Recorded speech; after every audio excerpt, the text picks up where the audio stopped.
வணக்கம், நமஸ்காரம். திருச்சிற்றம்பலம், தில்லையம்பலம். வீடு ஒரு மனிதனை மகிழ்ச்சியாக இருக்க வைக்குது. ஒவ்வொரு வீடுக்குள்ளேயும் ஏதோ ஒரு ஐஸ்வர்யம் உள்ளே ஒளிஞ்சிருக்கு. பொதுவாக சில வீடுகளுக்கெல்லாம் நம்ம போன மாத்திரத்தில் அந்த வீட்டுக்குள்ளே போன உடனே அங்கேயே ரொம்ப நாள் இருக்கலாமா அப்படியே ஆசையாக இருக்கும். அதுக்குள்ளார உட்காந்துருக்கிறதுக்கு ஆசையாக இருக்கும், மனசு மகிழ்ச்சியாக இருக்கும். அப்படியே கேஷுவலாக உட்காந்துருப்போம். நம்மளே அறியாமல் ஒரு சந்தோஷம் பீறிட்டுட்டு வரும். அப்படி வீடுகளை அழகாக வச்சுருக்காங்க. அப்படிப்பட்ட வீடுகள்லாம் பாருங்கள், நீட்டாக இருக்குது, தொடச்சிருக்கு, துர்வாடை இல்லை, நேர்த்தியாக இருக்குது. நம்மளும் தான் வீடு வச்சுருக்குறோம் அப்படின்னு நம்மெல்லாம் அங்கலாய்க்கிறதெல்லாம் உண்டு. பொதுவாக வீடுகளில் ஜன்னல்களை திறந்து காற்றோட்டமாக, நல்ல மனமாக, நல்ல குணமாக அப்படி இருந்தால் நன்மையாக இருக்கும். அதுக்கு அவங்க மெனக்கெடுக்கிறாங்க. அதாவது நல்ல வீடை துடைச்சி சுத்தப்படுத்துகிறாங்க, எல்லா பொருள்களையும் துடைக்கிறாங்க, அதுக்கு ஆளுகளை போட்டு வேலை செய்கிறாங்க. சராசரியான வீடுகளுக்கு, சில வீடுகளுக்கு நம்ம போன உடனே நமக்கு ஒரு நல்ல மனம் இருக்குது, புத்துணர்ச்சி இருக்குது. அதுக்கு காரணம் ஜன்னல்களை நம்ம திறக்கிறதில்ல. ஜன்னலை திறந்தால் தான் நன்மை. ஆனால் ஜன்னலை திறந்தால் கொசு வரும், அது வரும், இது வரும்னார். அதாவது இதெல்லாம் கரெக்டு. அடப்பட்ட காற்று, அப்படியே வெப்பம், ஒரு சில வீட்டுக்குள்ளே போனால் வாடை கொமட்டிக்கிட்டு இருக்கிறது. ஜன்னலை திறந்து விட்டு பாருங்கள், நல்ல 4 பத்தியை, வாசனையுள்ள பத்தியை வாங்குங்க, நல்ல சாம்பிராணி போடுங்க. இப்படி மெனக்கெடுத்து செய்யத்தான் வெற்றி உண்டாகும். இந்த மாதிரி வீடுகளில், நல்ல வீடுகளுக்குள்ள எப்படி மனுஷன் உள்ளே போய் உட்காந்து சந்தோஷமாக இருக்கிறதுக்கு ஆசைப்பட்றானோ, அது மாதிரி சில உயிரினங்கள்லாம் வீட்டுக்கு வருது. ஆமாங்க, வெட்டுக்கிளி வருது, நாய் வருது, அரணை வருது, அதுக்கப்புறம் பள்ளி, செங்குளவி, அணில், புறா, அதுக்கப்புறம் தட்டான், அப்புறம் காக்கைகள்.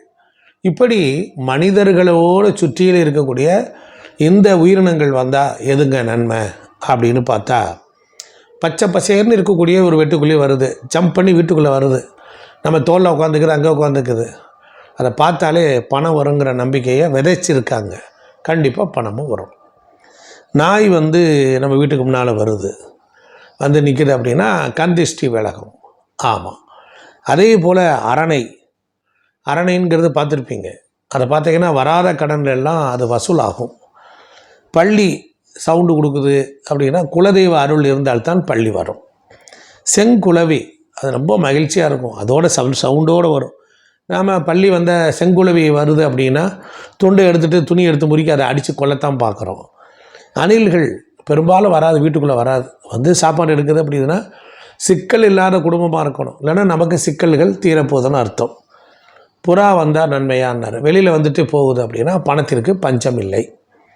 தட்டான், நல்ல சக்திகள் எல்லாம் வீட்டுக்குள்ளே வரும்.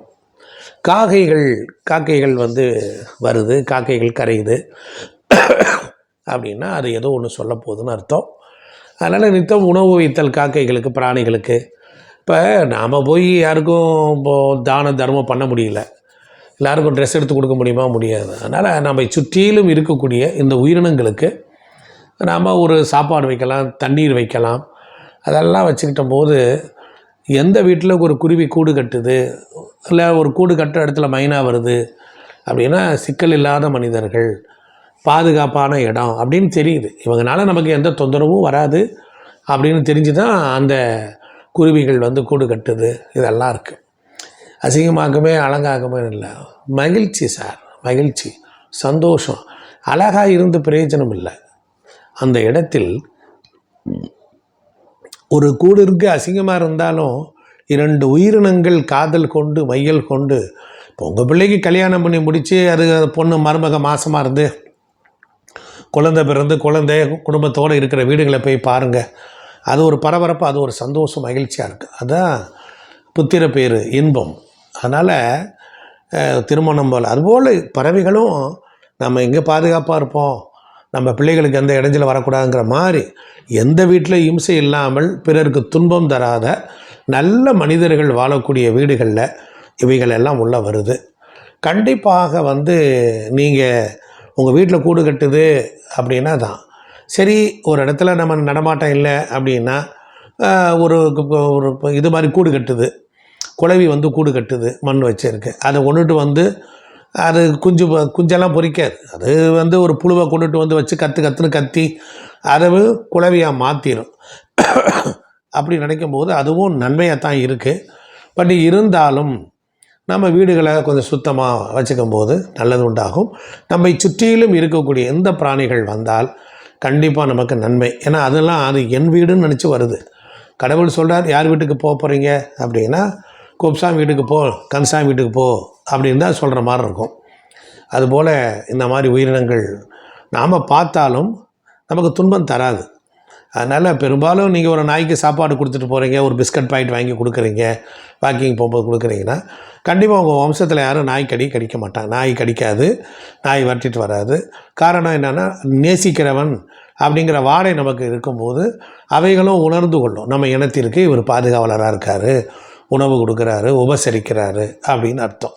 ஸோ நம்மை சுற்றிலும் இருக்கக்கூடிய இந்த உயிரினங்களை எல்லாம் நாம் பாதுகாத்து கொண்டால் நாமும் அவர்களோடு சேர்ந்து வாழ்கிறோம் என்று அந்த நினைப்பு வருகிறதோ அன்றே இறைவன் நமக்கு அஷ்ட ஐஸ்வர்யங்கள் எல்லாம் கொடுக்க ஆரம்பிக்கிறார்.